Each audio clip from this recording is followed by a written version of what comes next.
बिस्मिल्लाहिर्रहमानिर्रहीम। अस्सलामुअलैकुम my YouTube family. उम्मीद करती हूँ कि आप सब खैरियत से होंगे और अपने घरों में मज़े के खाने बना रहे होंगे। और आज मैं आपको मौसम की मुनासबत से कैरी की चटनी बनाना सिखाऊंगी।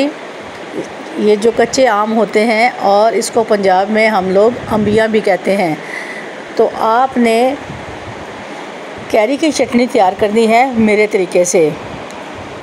आप 1 किलो कैरी लें और उसको अच्छे से धो के साफ़ करके साफ़ बर्तन में आप खुशक करके रख लें। फिर आप इसको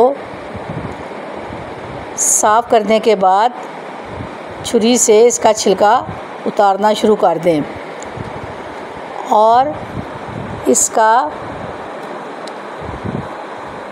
गूदा या गुठली निकाल के आप जिस तरह हम चिप्स काटते हैं इसी तरह इसको हमने लंबा लंबा गूदे को काट लेना है, जो कि हमें पकाने के वक्त दरकार होगा।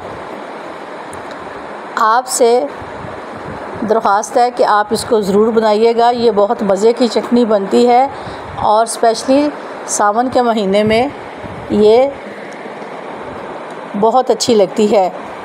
और अब मैं आपको पकाने का तरीका बताऊंगी। एक मैंने साफ़ देगची ली है, उसमें मैंने थोड़ा सा ऑयल डाल दिया है और 1 टीस्पून मैंने इसमें ज़ीरा डाल दिया है और 1 टीस्पून मैंने इसमें अजवाइन डाल दी है और 1 टीस्पून इसमें मेथी दाना और 1 टीस्पून मैंने इसमें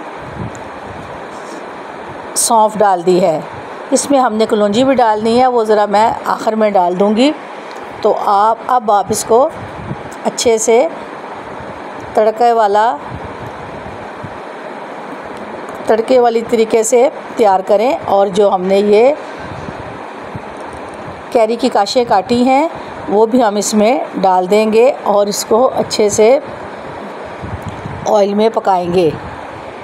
आप मेरे चैनल को सब्सक्राइब करें, लाइक करें, शेयर करें और बेल आइकन के बटन को प्रेस करें। आप मुझे इंस्टाग्राम और फेसबुक में भी फॉलो कर सकते हैं और कमेंट्स बॉक्स में मुझे अपनी राय ज़रूर बताइएगा। ये देखें, मैं आज आपको जो चटनी सिखा रही हूँ ये बहुत मज़े की होती है। खट्टी मीठी चटनी होती है ये और खाने में बड़ी जायकेदार होती है। अब मैं इसको अच्छे से फ्राई करने के बाद इसमें 1 कप चीनी डाल दूंगी। आप इसमें गुड़ भी डाल सकते हो, मेरे पास इस वक्त गुड़ मौजूद नहीं है इसलिए मैं चीनी को इस्तेमाल कर रही हूँ। ये गुड़ भी डाले तो उससे भी बहुत मज़ेदार चटनी तैयार होती है।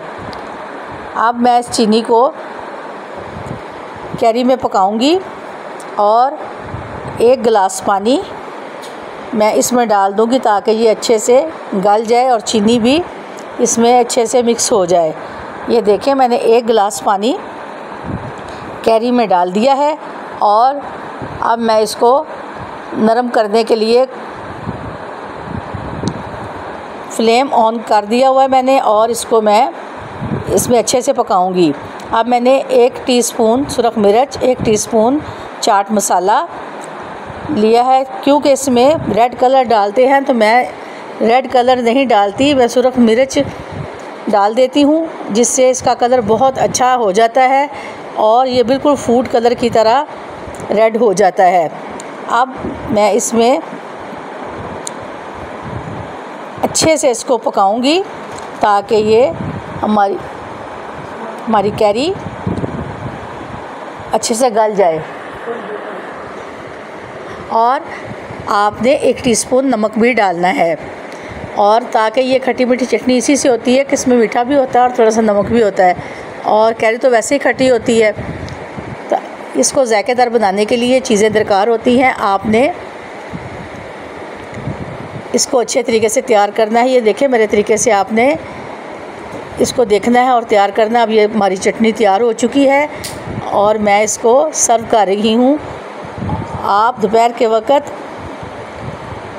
पकौड़ों के साथ, समोसों के साथ, जिस तरह भी आप पसंद करते हैं इसको खाइए और ये हाज़मेदार है और गर्मियों की सौगात है। जो मैंने आपको बड़े आसान तरीके से बनाना सिखाई है, इसी तरह मैंने आपको पहले भी कुछ चटनियाँ बनाना सिखाई थी, ज़रूर आपने नोट डाउन की होंगी। और मैं आपसे अब इजाज़त चाहती हूँ।